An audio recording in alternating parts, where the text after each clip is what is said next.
క్రీస్తు శ్రమకాల ధ్యానాలను వింటున్న మీ అందరికీ వందనాలు తెలియపరుస్తున్నానండి.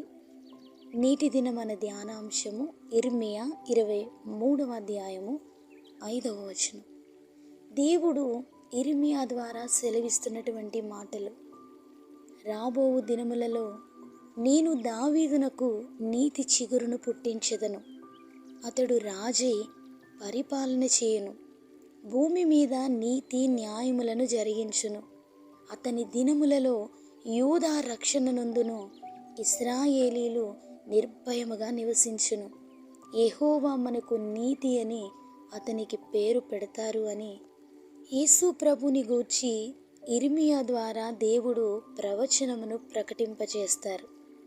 మత్తయి సువార్త 4వ అధ్యాయము 17వ వచనంలో యేసు ప్రభువారు పరలోక రాజ్యము సమీపించి ఉన్నది కనుక మారు మనసు పొందుడని చెప్పుచూ ప్రకటింప మొదలు పెడతారు. దేవుని నీతి యేసు ప్రభువారే. ఆయన సర్వాధికారము పొందినవాడై తండ్రి యొక్క కుడి పార్శ్వమున కూర్చుని ఉన్నారు. దేవుని చేత పంపబడిన యేసుక్రీస్తు సర్వ మానవాళి కొరకు ఆయన ప్రాణాన్ని పెట్టి అధికారిగా సార్వభౌమత్వము కలిగి గణపరచబడుతున్నారు. దావీదు వంశమందు నీతి చిగురుగా ఆయన ఈ లోకంలో పిలువబడ్డారు. సామెతలు 21:3లో నీతి న్యాయముల ననుసరించి నడుచుకొనుట బలుల నర్పించుట కంటే యెహోవాకు ఇష్టము అని వాక్యం సెలవిస్తుంది. ఆయన నీతిని వెదికే వారమైతే యేసు ప్రభుని మనం కనుగొనగలం. ఆయనే నీతి. దేవునికి మనమిచ్చే బలులు, అర్పణలు, కానుకలు కంటే కూడా దేవుని నీతిని, ఆయన రాజ్యాన్ని వెదకగలిగేవారు ఆయన హృదయాన్ని సంతోషింపచేయగలరు. యేసు ప్రభు వారు మాదిరిగా ఈ లోకంలో ఆయన జన్మించారు, ఆయన జీవించారు. ఆయన మన కొరకు తన ప్రాణాన్ని పెట్టి దేవుని యొక్క ఉద్దేశాన్ని నెరవేర్చారు. దేవుని ప్రణాళికలో నీతిగా జీవించినటువంటి ప్రభువును గూర్చి ఎన్నో ప్రవచనాలు, ఎందరో ప్రవక్తలు దేవుని ఆత్మచేత ప్రకటించారు.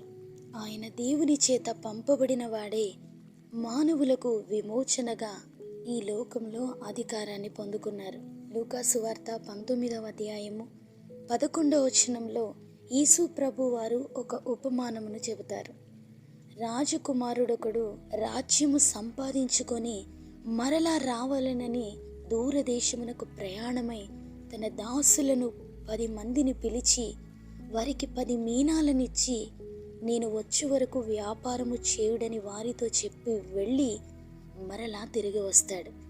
ప్రతివాడును వ్యాపారము వలన ఏమేమి సంపాదించినో తెలుసుకొనుటకై తాను సొమ్మిచ్చిన దాసులను తన యొద్దకు పిలవమని ఆజ్ఞాపించగా, మొదటివాడు నీ మీనా వలన 10 మీనాలు లభించనని చెప్పి యజమానునికి రెట్టింపు మీనాలను చూపిస్తాడు.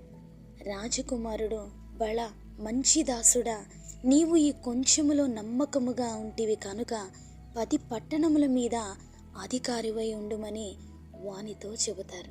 రెండోవాడు నీ మీనా వలన 5 మీనాలు లభించననగా రాజకుమారుడు, నీవును 5 పట్టణముల మీద ఉండుమని అతనితో అనగా, మరొకడు, అయ్యా ఇదిగో నీ మీన, నీవు పెట్టని దానిని ఎత్తుకొని వాడవును, విత్తని దానిని కోయువాడవునైనా కఠినుడవు గనుక నీకు భయపడి దీనిని రుమాలున కట్టి ఉంచితినని చెప్పగా, రాజకుమారుడు చెడ్డదాసుడా అని అతనిని తిరస్కరించి వాని యొద్ద నుండి ఆ మీనాన్ని తీసివేసి అతని అధికారంలో నుండి త్రోసివేస్తారు.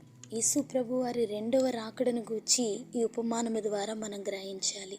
ఆయన మనకిచ్చిన మీనా తలాంతులు కానివ్వండి, అవకాశాలు కానివ్వండి, సమయం కానివ్వండి, ఆయన మనకిచ్చిన కుటుంబమే కావచ్చు. యజమానుడు అప్పగించిన బాధ్యతలు మీనాతో సాదృశ్యంగా ఉన్నాయి. వాటిలో నమ్మకంగా మనం జీవించాలి. సోమరిదాసుడు రుమాలున తన మీనాన్ని దాచిపెట్టాడు.